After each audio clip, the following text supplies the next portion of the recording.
Hello and welcome to another edition of Storytime with Jax. No, I don't think so. I'm not going to call it that. That would actually sound really ridiculous, or it sounds ridiculous in my ears. Anyways, it's me again. If you follow me on Twitter, you noticed that there was a poll yesterday about what people wanted to listen to outside of the Brothers Grimm, and it came down to Peter Pan, Dracula, and anything by Edgar Allan Poe, and Dracula happened to win. So we are going to jump right into it with Bram Stoker's Dracula, Chapter 1, Jonathan Harker's Journal. If I mispronounce anything, go ahead and call me out on it. Not going to bother. We do the best we can here, right? Right. May 3rd, Bistritz. Left Munich at 8:35 p.m. on May 1st, arriving at Vienna early next morning. Should have arrived at 6:46, but train was an hour late. Budapest seems a wonderful place, from the glimpse which I got of it from the train, and the little I could walk through the streets. I feared to go very far from the station, as we had arrived late and would start near the correct time as possible. The impression I had was that we were leaving the west and entering the east. The most western of splendid bridges over the Danube, which is here of noble width and depth, took us among the traditions of Turkish rule.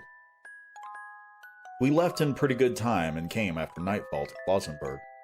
Here I stopped for the night at the Hotel Royal. I had for dinner, or rather supper, a chicken done up some way with red pepper, which was very good but thirsty. Get recipe for Mina. I asked the waiter, and he said it was called paprika Hendel, and that, as it was a national dish, I should be able to get anywhere along the Carpathian. I found my smattering of German very useful here. Indeed, I don't know how I should be able to go on without it. Having had some time at my disposal when in London, I had visited the British Museum and made search among the books and maps in the library regarding Transylvania. It had struck me that some foreknowledge of the country could hardly fail to have some importance in dealing with the noblemen of that country. I find that the district he named is in the extreme east of the country, just on the borders of 3 states, Transylvania, Moldavia, and Bukovina. In the midst of the Carpathian Mountains, one of the wildest and least known portions of Europe. I was not able to light on any map or work giving the exact locality of the Castle Dracula, as there are no maps of this country as yet to compare with our own Ordnance Survey maps. But I found that Bistritz, the post town named by Count Dracula, is a fairly well-known place. I shall enter here some of my notes, as they may refresh my memory when I talk over my travels with Mina. In the population of Transylvania, there are 4 distinct nationalities. Saxons in the south, and mixed with them the Wallachs, who are the descendants of the Dacians. Magyars in the west, and Zelkis in the east and north. I am going among the latter, who claim to be descended from Attila and the Huns. This may be so, for when the Magyars conquered the country in the 11th century, they found the Huns settled in it. I read that every known superstition in the world is gathered into the horseshoe of the Carpathian, as if it were the center of some sort of imaginative whirlpool. If so, my stay may be very interesting. I must ask the Count all about it. I did not sleep well, though my bed was comfortable enough, for I had all sorts of queer dreams. There was a dog howling all night under my window, which may have had something to do with it, or it may have been the paprika. For I had to drink up all the water in my carafe, was still thirsty. Towards morning I slept and was wakened by the continuous knocking at my door, so I guess I must have been sleeping soundly then. I had for breakfast more paprika and a sort of porridge of maize flour, which they said was mamaliga, and eggplant stuffed with forcemeat, a very excellent dish which they called impletata. Get recipe for this also. I had to hurry breakfast, for the train started a little before 8, and rather it ought to have done so, for after rushing to the station at 7:30, I had to sit in the carriage for more than an hour before we began to move. It seems to me that the further east you go, the more unpunctual are the trains. what ought they to be in China? All day long we seemed to dawdle through a country which was full of beauty of every kind. Sometimes we saw little towns or castles on the top of steep hills, such as we see in old missals. Sometimes we ran by rivers and streams which seemed from the wide stony margin on each side of them to be subject to great floods. It takes a lot of water and running strong to sweep the outside edge of a river clear, but others were very picturesque. The women looked pretty, except when you got near them, but they were very clumsy about the waist.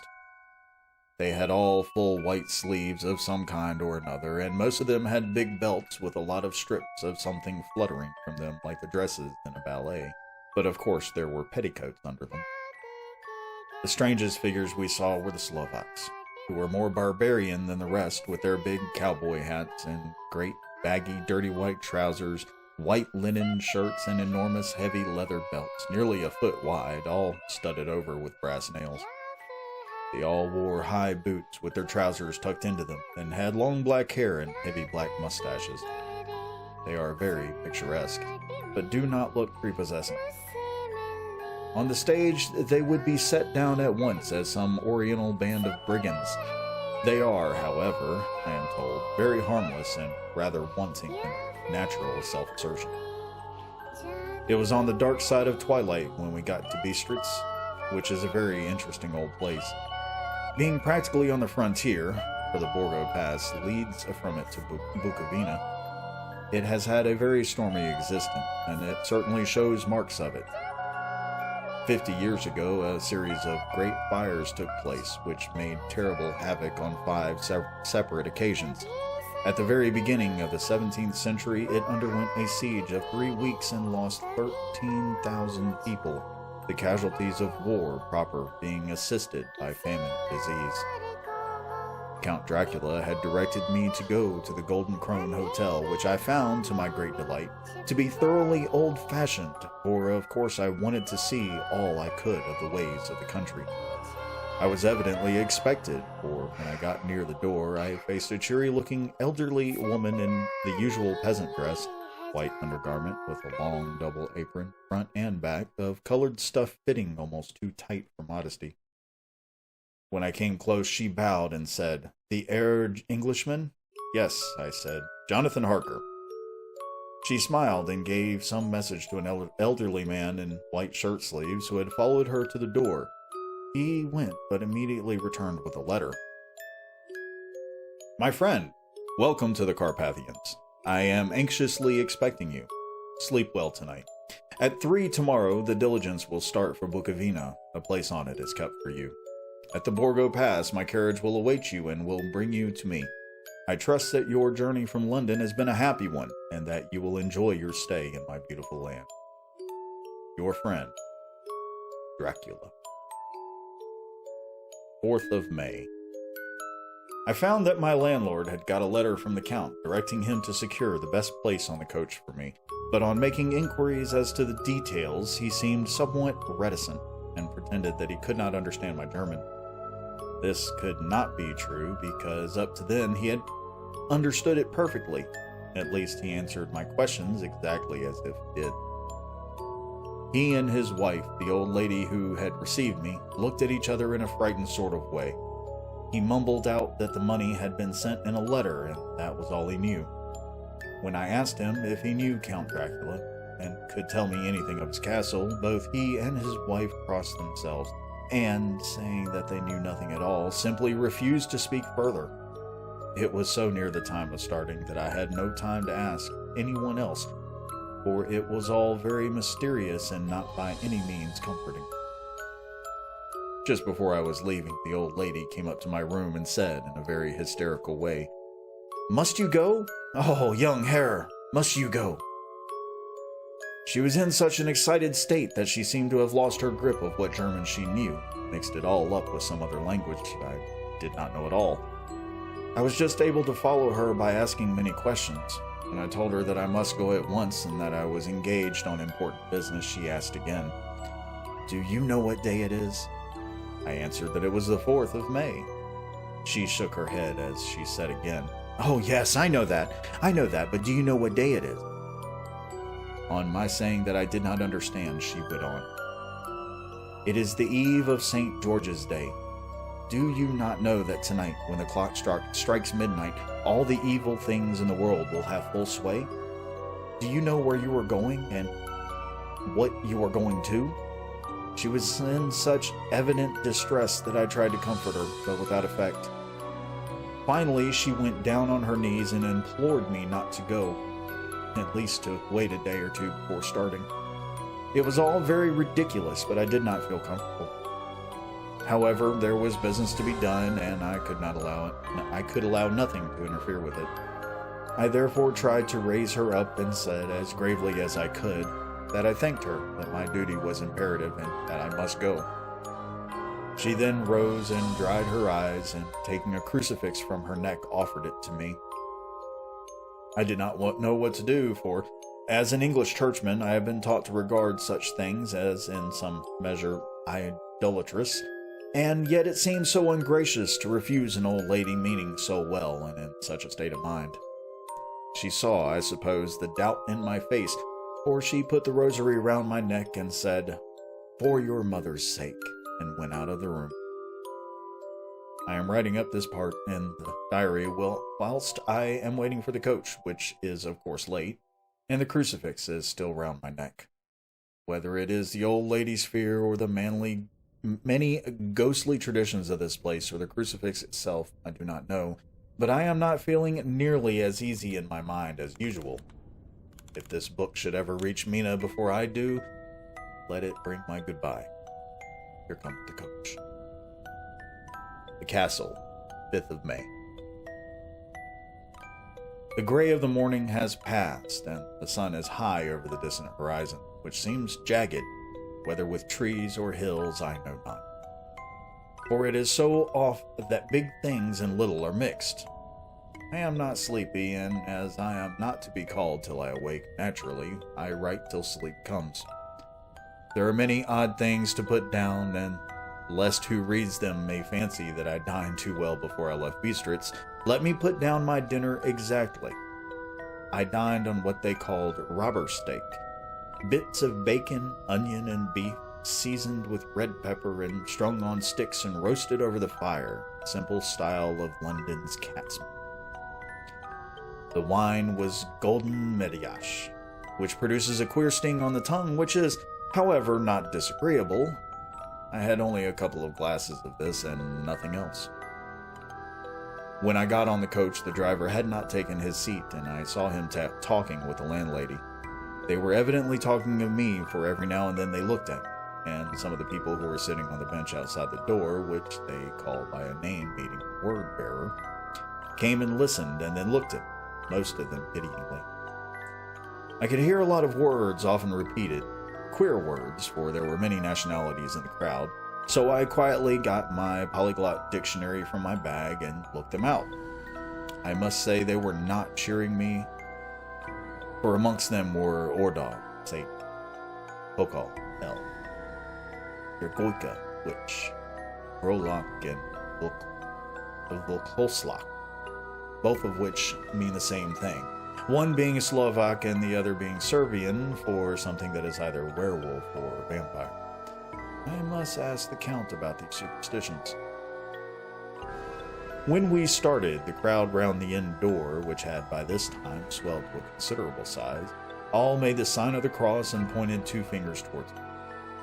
With some difficulty, I got a fellow passenger to tell me what they meant. He would not answer at first, but on learning that I was English, he explained that it was a charm or guard against the evil eye. This was not very pleasant for me, just starting for an unknown place to meet an unknown man.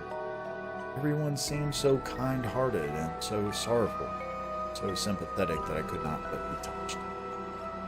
I shall never forget the last glimpse which I had of the inn yard and the crowd of picturesque figures, all crossing themselves as they stood round the wide archway with its background of rich foliage of oleander and orange trees, green tubs clustered in the center of the yard. Then our driver, whose wide linen drawers covered the whole front of the box seat, Gatsa they called them, cracked his big whip over his 4 small horses, which ran abreast, and we set off on our journey. I soon lost sight and recollection of ghostly fears in the beauty of the scene as we drove along, although had I known the language, or rather languages, which my fellow passengers were speaking, I might not have been able to throw them off so easily. Before us lay a green sloping land full of forests and woods, with here and there steep hills, crowned with clumps of trees or with farmhouses. The blank gable end to the road. There was everywhere a bewildering mass of fruit blossom, apple, plum, pear, cherry. And as we drove by, I could see the green grass under the trees spangled with the fallen petals. In and out amongst these green hills of what they call here the Middle Land ran the road, losing itself as it swept round the grassy curve or was shut out by the straggling ends of pine woods, which here and there ran down the hillsides like tongues of flame. The road was rugged, but still we seemed to fly over it with a feverish haste. I could not understand then what the haste meant, but the driver was evidently bent on losing no time in reaching Borgo Front.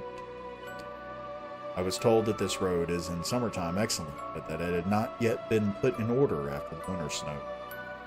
In this respect, it is different from the general run of roads in the Carpathians, for it is an old tradition that they are not to be kept in too good of order. Of old, the Hospodars would not repair them, lest the Turks should think that they were preparing to bring in foreign troops, and so hasten the war, which was always really a loading point. Beyond the green, swelling hills of the Middle Land rose mighty slopes of forest up to the lofty steeps of the Carpathians themselves. Right and left of us they towered, with the afternoon sun falling full upon them and bringing out all of the glorious colors of this beautiful rain. Deep blue and purple in the shadows of the peaks, green and brown where grass and rock mingled, and an endless perspective of jagged rock and pointed crags, till these were themselves lost in the distance, where the snowy peaks rose grandly. Here and there seemed mighty rifts in the mountains through which, as the sun began to sink, we saw now and again the white gleam of falling water. One of my companions touched my arm as we swept round the base of a hill and opened up the lofty, snow-covered peak of the mountain, which seemed, as we wound on our serpentine way, to be right before us. Look! Isten Zek! God's seat! He crossed himself reverently. As we wound on our endless way and the sun sank lower and lower behind us, the shadows of the evening began to creep round us. This was emphasized by the fact that the snowy mountaintop still held the sunset, and seemed to glow out with a delicate cool pink. Here and there we passed Czechs and Slovaks in a picturesque attire, but I noticed that goiter was painfully prevalent. By the roadside were many crosses, and as we swept by, my companions all crossed themselves. Here and there was a peasant man or woman kneeling before a shrine, who did not even turn round as we approached, but seemed in the self-surrender of devotion to have neither eyes nor ears for the outer world. There were many things new to me, for instance, hay ricks in the trees, here and there beautiful masses of weeping birch, their white stems shining like silver through the delicate green of the leaves. Now and again we passed a leader wagon, the ordinary peasant's cart, with his long and snake-like vertebrae calculated to suit the inequalities of the road. On this there were sure to be seated quite a group of homecoming peasants. The Czechs with their white and the Slovaks with their colored sheepskins, the latter carrying lance fashioned with their long staves, with axe at the end. As the evening fell, it began to get very cold, and the growing twilight seemed to merge into one dark mistiness. The gloom of the trees, oak, beech, and pine, though in the valleys which ran deep between the spurs of the hills, as we descended through the paths, dark firs stood out here and there against the background of late-lying snow. Sometimes, as the road was cut through the pines, it seemed in the darkness to be closing down upon us, great masses of grayness which here and there bestrewed the trees, produced a peculiarly weird and solemn effect, which carried on the thoughts and grim fancies engendered earlier in the evening. When the falling sunset threw into strange relief the ghost-like cloud, which amongst it the Carpathians seemed to wind ceaselessly through the valleys. Sometimes the hills were so steep that, despite our driver's haste, the horses could only go slowly. I wished to get down and walk up them as we do at home, but the driver would not hear of it. "No, no," he said, "you must not walk here. The dogs are too fierce." And then he added with what he evidently meant for grim pleasantry, but he looked around to catch the approving smile of the rest, and you may have enough of such matters before you go to sleep. The only stop he would make was a moment's pause to light his lamps.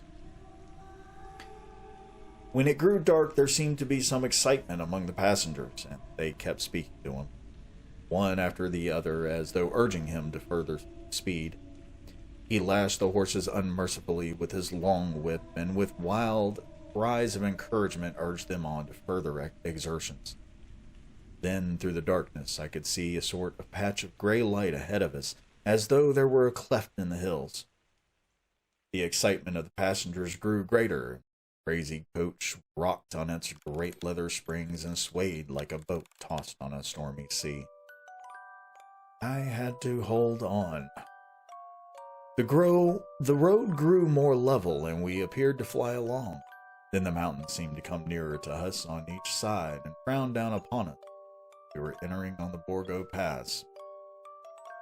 One by one, several of the passengers offered me gifts which they pressed upon me with an earnestness which would take no denial.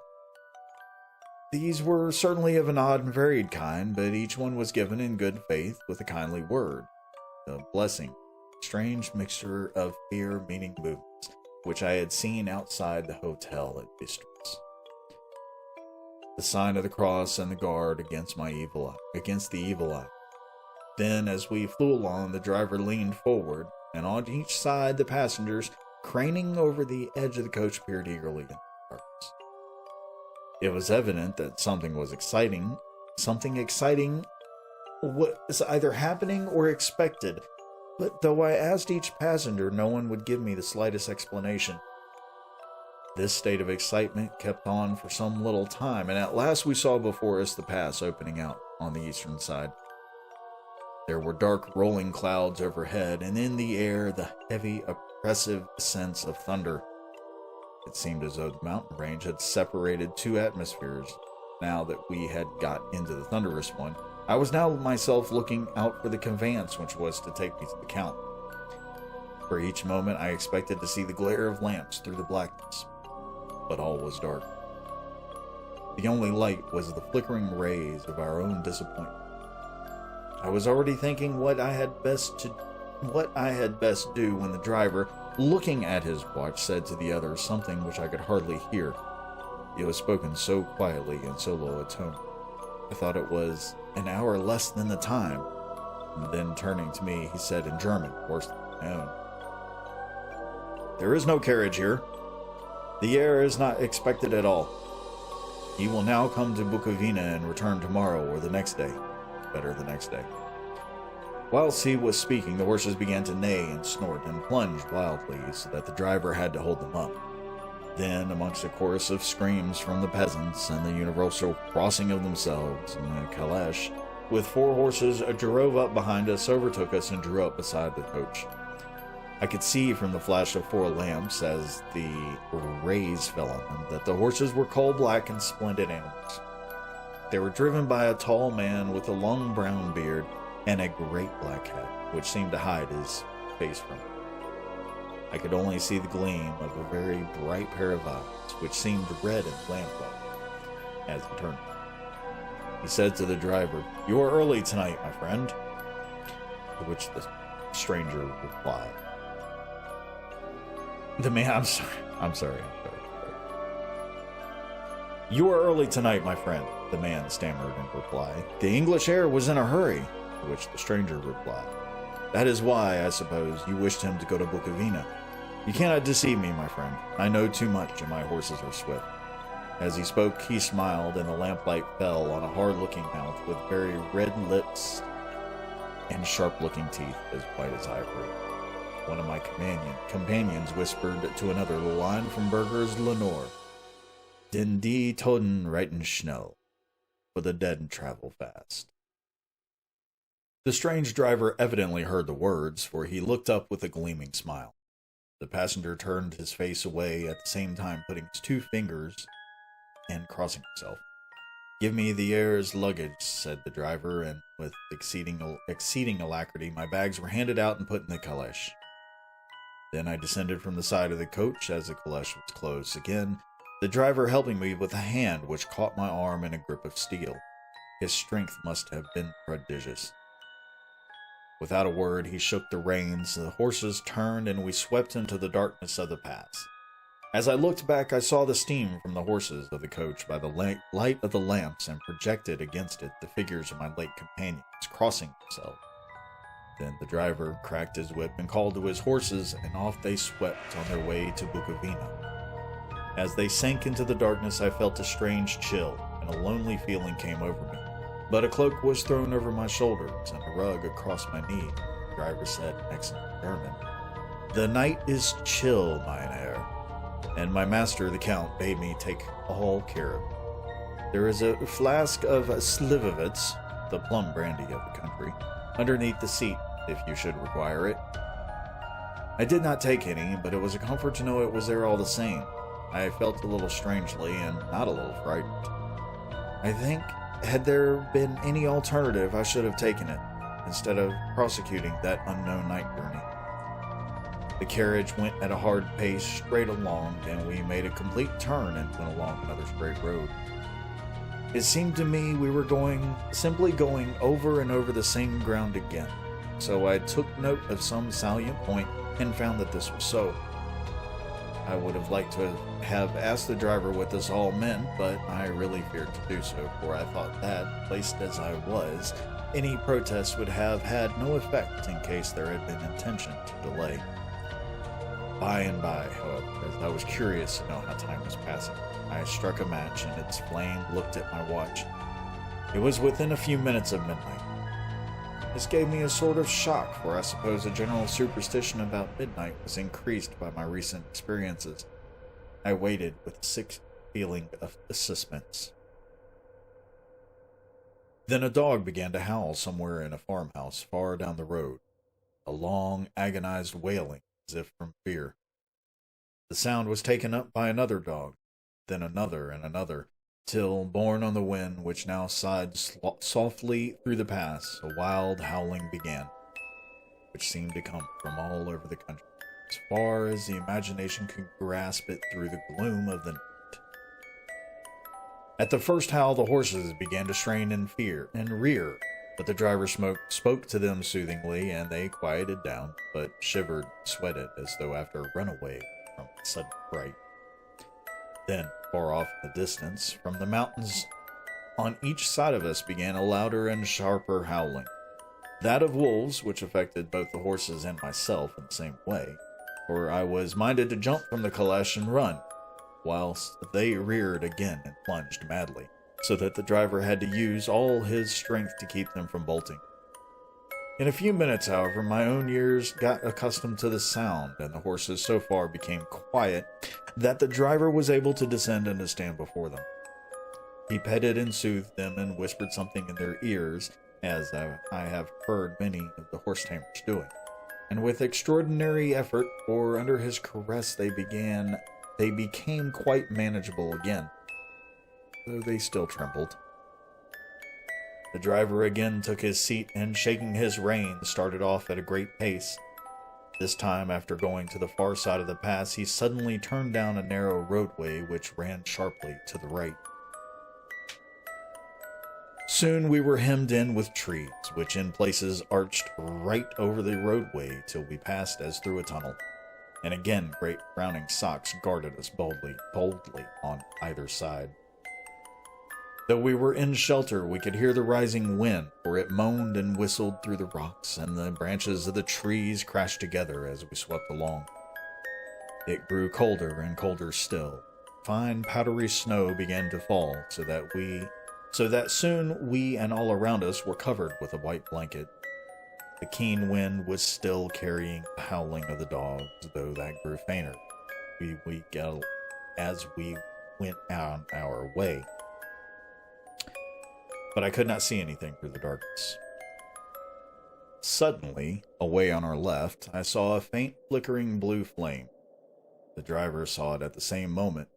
He at once checked the horses and, jumping to the ground, disappeared into the darkness. I did not know what to do, the less as the howling of the wolves grew closer, but while I wondered, the driver suddenly appeared again and, without a word, took a seat and resumed our journey. He went rapidly to where the blue flame arose. It must have been very faint, for it did not seem to startle me. The effect was only momentary. I took it that my eyes deceived me by straining through the darkness. Then, for a time, there were no blue flames, and we sped onwards through the gloom, with the howling of the wolves around us as though they were following in a moving circle.